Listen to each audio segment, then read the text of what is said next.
Racikan Berita. Assalamualaikum warahmatullahi wabarakatuh. Waalaikumsalam warahmatullahi wabarakatuh. Alhamdulillahirrabbilalamin. Di sini aja ya. Ya. Alhamdulillahirrabbilalamin. Allahumma sholli ala sayyidina Muhammad wa ala ali sayyidina Muhammad. Amma ba'du. Tidak ada sehelai daun pun yang jatuh terlepas ke bumi di malam hari melainkan dengan izin Allah. Saya ketemu Bang Roy, Pak Roy Surya sama Dr. Tifa ini gak janjian, gak tahu kalau ada acara ini. Saya ada acara safar dakwah 10 hari di Medan. Ini hari keempat. Baru tadi jam 10 baru ada kabar kalau ada Mas Roy Surya sama Dr. Tifa di sini. Nah, ketemu sama beliau nih. Satu kamar sama saya di Bareskrim ya. Jadi saya mohon izin tidak bisa sampai tuntas karena 4:30 saya harus meluncur lagi perjalanan 2,5 jam dari sini, entah di mana daerahnya saya lupa tadi. Saya barusan khotib Jumat di tempatnya Pak Edi. Jadi kita diundang makan bersama di rumahnya beliau. Orang yang terdolimi juga ya. Nah, kurang lebih seperti itu. Baik, Bapak Ibu, coba perhatikan. Pak Roy Suryo dengan Bu Dr. Tifa ini dengan Mas Rismon ya sudah menerbitkan buku setebal 700 halaman sebagai bentuk tanggung jawab moral ya, etika, estetika, ilmu, saintifik dan macam-macam. Sementara dari pihak sana, pihak Termul masih sibuk mau demo buka BH katanya. Ya. Hanya pakai BH dan celana dalam saja, sibuk mendesak-desak polisi, cepat tangkap. Tidak bisa. Kalau ijazahnya asli, baru silakan ditangkap. Ijazahnya nggak ada, nggak pernah ada. Bagaimana mungkin? Cukup saya saja sama Babang Menteri yang ditangkap, ya. Yang beliau-beliau jangan sampai. Kalau beliau-beliau ditangkap juga, berarti belum ganti presidennya berarti, ya kan? Walaupun Pak Roy Suryo ada 10 masjid, 2 menggagalkan. Di Jakarta kemarin 10 masjid, 2 membatalkan. Di Medan 2 juga membatalkan. Katanya didatangi polisi. Nah ini saya juga heran, kok masih ada polisi intimidasi masjid-masjid ini. Padahal presidennya udah ganti. Nah ini tanda-tanda bahwa kekuatan geng Solo itu masih ada. Tapi sebagai umat Islam, sebagai pejuang di jalan kebenaran, haram hukumnya takut kepada siapapun termasuk geng Solo. Kan gitu ya. Nah, saya akan mengulang kata-kata saya yang saya sampaikan beberapa minggu yang lalu sama beliau juga di Malang. Bapak Ibu, di ruang sidang. Nah, jadi kalau saya, Mas Roy Suryo debat di TV, walaupun sampai gontok-gontokan itu nggak ada kekuatan hukumnya. Ya cuman kekuatan opini tetap ada ya. Cuman kekuatan hukumnya nggak ada. Palsu, asli. Ya hanya gitu-gitu aja. Yang naik rating TV-nya. Gitu kan? Tapi nggak ada kekuatan hukumnya. Tapi kalau Bapak Ibu tahu sebenarnya di balik layar debat-debat kita di TV itu jelas kelihatan. Kami ini kalau debat di TV, begitu break iklan, kami ngalir. Kami sibuk dengan pikiran kami masing-masing, mereka sibuk konsolidasi. Kamu nanti nyerang, kamu nanti gini ya, mereka sibuk bagi tugas. Gitu ya. Jadi luar biasa, mereka tuh memang benar-benar cari makan memang. Cari jabatan. Nah, ya, kalau kita insya Allah mencari ridho Allah ya, mencari kebenaran. Alhamdulillah, kita doakan Bu Dr. Tifa dan Mas Roy Suryo mudah-mudahan nggak jadi komisaris. Ya? Mudah-mudahan ya. Baik Bapak Ibu, di ruang sidang, saya di sidang di Solo 6 bulan. Jaksa penuntut umumnya tuh mendatangkan 35 saksi. Guru sekolahnya, teman sekolahnya, kepala sekolahnya didatangkan semua. 35 saksi. Semua ditanya sama jaksa, sama pengacara juga. Pernah lihat nggak ijazah aslinya? Semua menjawab tidak, belum. Itu kejanggalan pertama. Nih ya, direkam. Saya nggak mungkin bohong. Jejak digitalnya ada. Waktu itu sidang terbuka untuk umum. Pernah lihat ijazah asli? Tidak pernah. Pernah lihat ijazah? Tidak pernah. 35 saksi. Itu kejanggalan yang pertama. Yang kedua, ada saksi, saya lupa namanya, ibu siapa, dia disumpah dengan Injil. Karena dia mengaku Kristen, ya sudah, disumpah dengan kitab, Al-Injil. Dengan menyebut nama Tuhan Yesus Kristus, saya bersumpah, bla bla bla gitu ya, di depan hakim.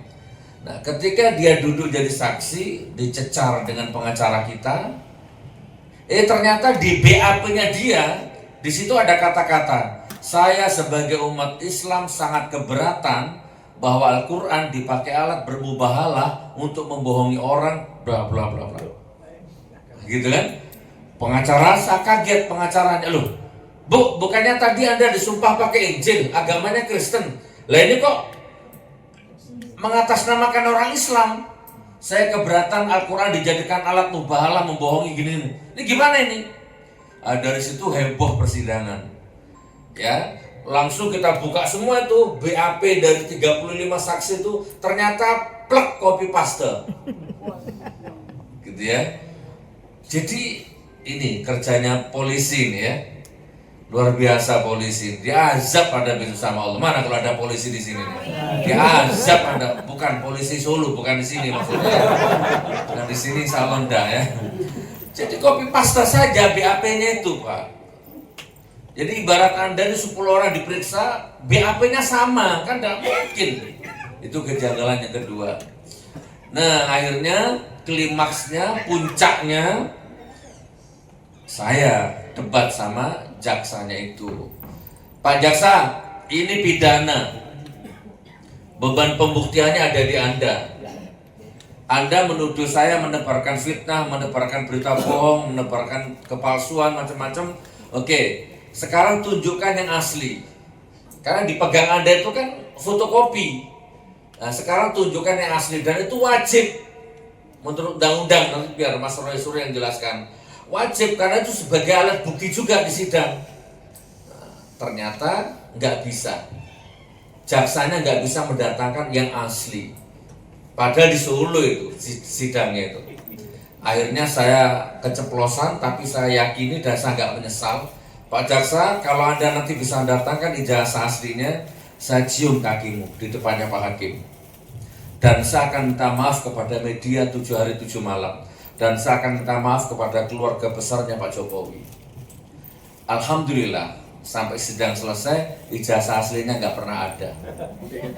Sampai detik ini.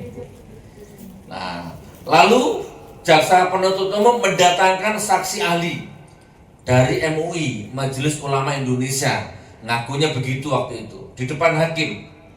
Pengacara, jaksa, sama-sama nanya sama saksi ahli itu. Kiai, pakai surban macam-macam.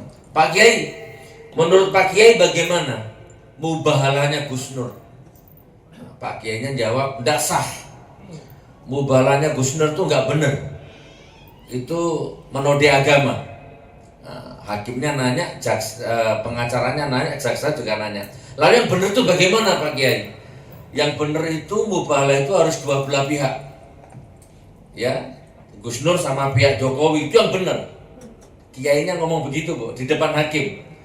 Dan mubahalah itu harus dilakukan di depan hakim, di pengadilan. Itu baru sah.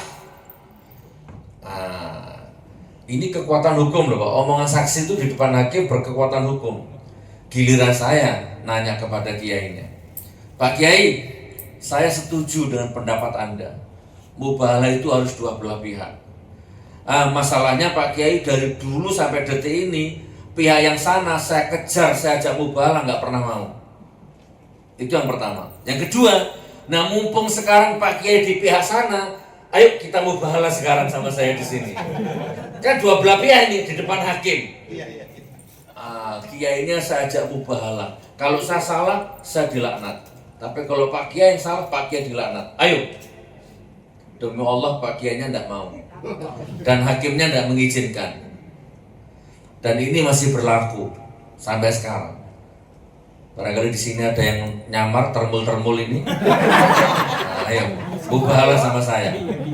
Hakul yakin sampai detik ini saya mengimani ijazahnya orang itu palsu dan gak ada. Terlepas dari risetnya Pak Roy Suryo dengan Bu Dr. Tifa ini, saya mengalami penderitaan batin, pengalaman batin sendiri. Jadi itu iman saya mengatakan bahwa memang tidak ada. Dan saya pertanggungjawabkan dunia dan akhirat. Jadi Bapak Ibu, insya Allah Bapak Ibu sekarang berada di ruangan yang benar, ya, di pihak yang benar, insya Allah.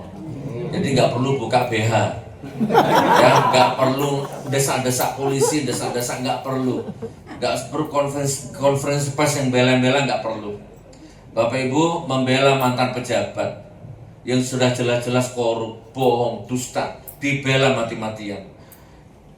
Ingat, catat omongan ini, bismillah, hotel ini saksinya, rezim terkutuk laknatullah, siapapun yang merapat ke sana, kiai, gus, habib, ulama, profesor, doktor, apapun merapat ke sana, dia akan hina dan dihinakan oleh Allah. Amin. Ya, dan sudah banyak buktinya. Profesor, doktor, kiai, haji, habib, pengasuh pesantren, gus merapat ke sana, sekarang jadi sampah peradaban sejarah. Hilang karomahnya, hilang auranya, hilang yoninya. Sebut saja satu, si Noel misalkan, penyembah Jokowi masuk penjara juga. Ada lagi Sylvester Matutina, begitu sombongnya, ternyata tersangka, sekarang nggak berani tampil di umum.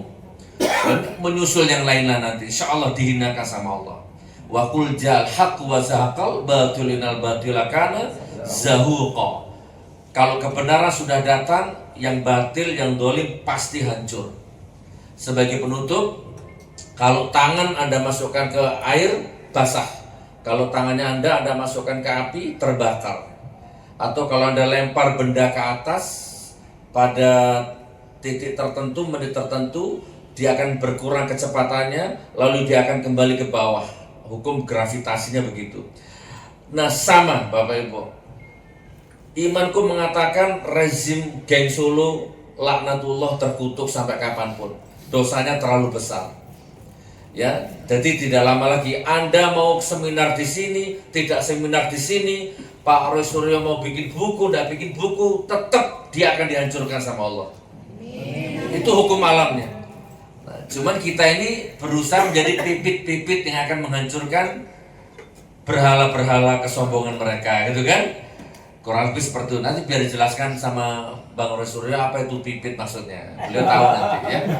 Insya Allah begitu. Bawa ayam nggak? Bawa ayam.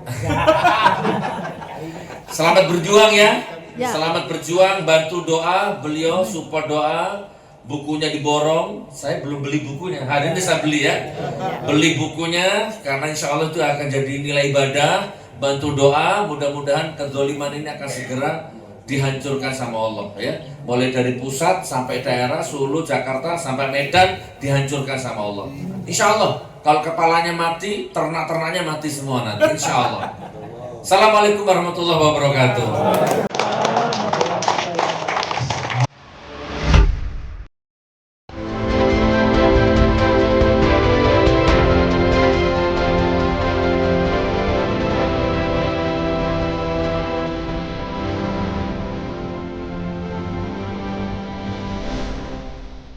Racikan Berita